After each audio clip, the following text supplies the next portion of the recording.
মাতা অহল্যা কোন অভিশাপের কারণে পাথরের মূর্তিতে পরিণত হয়েছিলেন।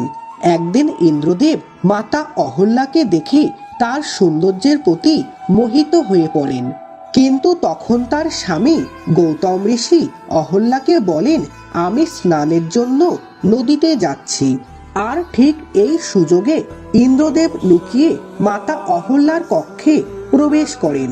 তখন তিনি গৌতম ঋষির রূপ ধারণ করেন এবং তার আসল রূপ গোপন করে অহল্যার সঙ্গে শারীরিক সম্পর্ক স্থাপন করে নেয়।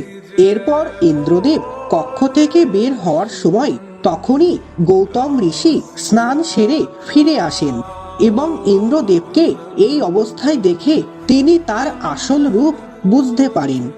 এরপর ইন্দ্রদেব অভিশাপের ভয়ে ঋষি গৌতমের কাছে গিয়ে ক্ষমা চান, কিন্তু ঋষি গৌতম তার কমণ্ডলু থেকে জল নিয়ে ইন্দ্রদেবকে অভিশাপ দেন, তোমার যে রূপের উপর এত অহংকার সেই রূপ নষ্ট হয়ে যাবে, তুমি কখনোই যুদ্ধে জয়লাভ করতে পারবে না, অসুরেরা তোমাকে সবসময় পরাজিত করবে এবং তোমার শরীরে সহস্র ঘা উৎপন্ন হবে।